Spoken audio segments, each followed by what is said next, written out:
While everyone is wondering how to save Aditya, Amrita immediately tells them to prepare an antidote. At first, the king, queen, and everyone else speak angrily to her. Then Amrita explains. What he consumed is a very specific type of drug. Its effect lasts for 2 days. If we give the antidote right now, at the right time, he will fully recover. Even though everyone is doubtful, Amrita takes responsibility, saying there is no time to delay. She administers the medicine to Aditya herself. Within 5 minutes of drinking it, Aditya's arm begins to work properly again. Everyone is astonished. Later, they summon the maid who served the water and ask her, "Who sent you?" But she says nothing. Dodging the guards, she jumps from the upper balcony to the ground. Amrita rushes down to check on her and declares that she is dead. Just then, the queen steps forward and says, "It was Chaitanya who brought those leaves." Hearing this, everyone in the court turns to Chaitanya and questions him. "So are you the cause of this? Why did you do it?" Chaitanya stands calmly and replies, "It is true that I brought those leaves, but they do not cause any harm to anyone." Everyone looks at each other, trying to understand what the truth is. Just then, Amrita steps forward and politely says, "Your Majesty, with your permission, I would like to say something." The king nods in agreement. The entire court falls silent. Amrita continues, "It is true that Lord Chaitanya brought those leaves, but the juice Lord Aditya drank did not contain that leaf. It was a different kind of leaf. That is the leaf that harmed him." Everyone stares at her in shock.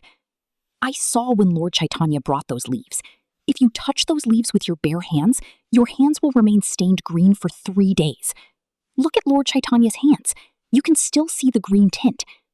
At Amrita's words, everyone looks at Chaitanya's hands. Indeed, a green color is visible on them. Whispers begin to spread across the court. Amrita takes another step forward and says, "I went into the royal kitchen and investigated. I found a completely different leaf there.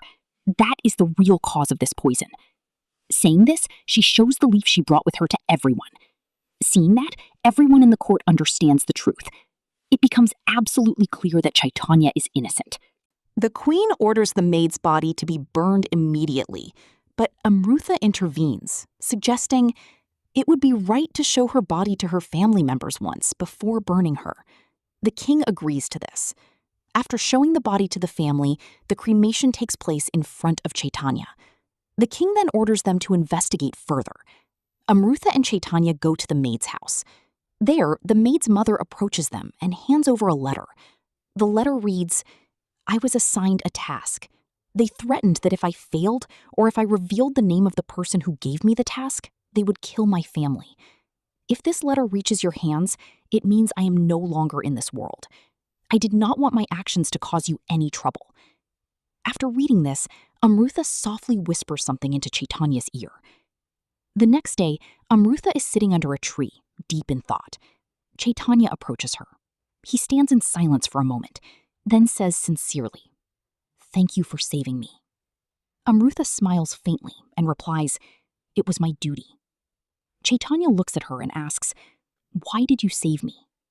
Amrutha thinks for a moment and calmly replies, "I wanted to erase the false blame placed upon you.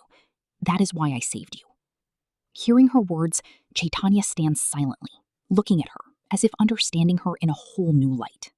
A week later, a message arrives from a neighboring kingdom. Their crops have completely failed, and the people are suffering from severe famine. Hearing this, the king decides, "We must send grains, lentils, and vegetables from our kingdom." He assigns this crucial responsibility to Chaitanya. At first, Chaitanya suggests it would be better if Aditya goes. Aditya agrees, saying, "I will go." Just then, Amrutha steps forward and says, "I will come with you too." Together with the soldiers, they travel to the neighboring kingdom and distribute all the necessary supplies to the suffering people. But on their way back, suddenly, a group of masked men launches a deadly attack on them.